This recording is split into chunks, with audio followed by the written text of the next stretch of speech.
తెలుగు రాష్ట్రాల్లో అతిపెద్ద lift manufacturer lifts ట్రై.com dealership కూడా ఇవ్వబడును. ఒకవైపు బర్డ్ ఫ్లూ వ్యాధితో కోళ్లు చనిపోయి ప్రజల ఆందోళనకు గురవుతున్న వేళ తెలుగు రాష్ట్రాలను మరో వైరస్ భయపెడుతోంది. ఇప్పటికే మహారాష్ట్రలో విలయతాండవం చేస్తున్న గులియన్ బారే సిండ్రోమ్ జీబీఎస్ వైరస్ చాప కింద నీరులా వ్యాప్తి చెందుతోంది. ఇటీవల తెలంగాణలో జీబీఎస్ వైరస్ సోకి సిద్దిపేటకు చెందిన ఓ మహిళ మృతి చెందగా తాజాగా ఏపీలో తొలి మరణం సంభవించింది. ఆదివారం గుంటూరు జీజీహెచ్లో చికిత్స పొందుతున్న కమలమ్మ అనే మహిళ మరణించింది.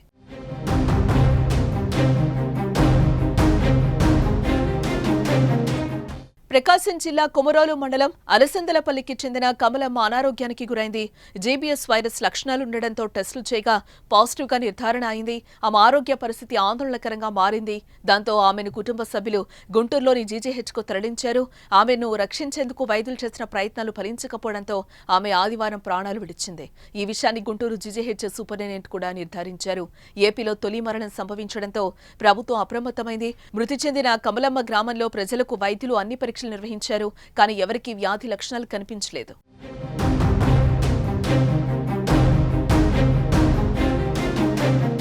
మరోవైపు ఈ వైరస్ కేసుల సంఖ్య పెరగడం కూడా తీవ్ర ఆందోళన కలిగిస్తోంది. జీజీహెచ్కు క్యూ కడుతున్నారు. గుంటూరు జీజీహెచ్కు ఫిబ్రవరి 11న ఒకే రోజు 7 మంది పేషెంట్లు వచ్చారని అధికారులు తెలిపారు.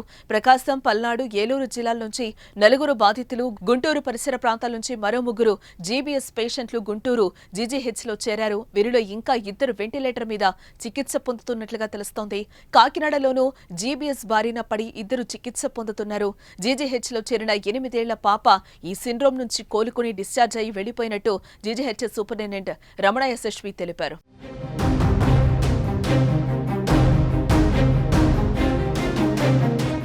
వైద్యులు చెప్తున్న మాట ప్రకారం జీబీఎస్తో ఆందోళన అవసరం లేదు. ఇది ప్రాణాంతకమేం కాదు. కానీ సకాలంలో గుర్తించి చికిత్స పొందితే ఏ సమస్య ఉండదని అంటున్నారు.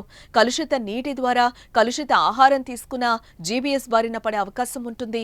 నోరు వంకరపోవటం, నమలటం, మింగడం, మాట్లాడటంలో ఇబ్బంది కలగడం దీని లక్షణాలు. కాళ్ల నొప్పులు, చేతుల్లో తిమ్మిర్లు రావటం, మడమలు, మణికట్టు వంటి చోట్ల సూదులతో గుచ్చినట్లు అనిపిస్తుంది. వాంతులు, వికారం, తీవ్రమైన కడుపు నొప్పి, ఒక్కసారిగా నీరసంగా అనిపించడం, ముఖ కండరాల్లో కదలిక లేకపోవటం, కంటి చూపు అకస్మాత్తుగా తగ్గడం వంటి లక్షణాలు జీబీఎస్ వైరస్ సోకితే కనిపిస్తాయి. ఒకటేంటంటే జీబీ సిండ్రోమ్ అనేది కొత్త వ్యాధి కాదు. ఇది ఆల్రెడీ ఉన్న వ్యాధే.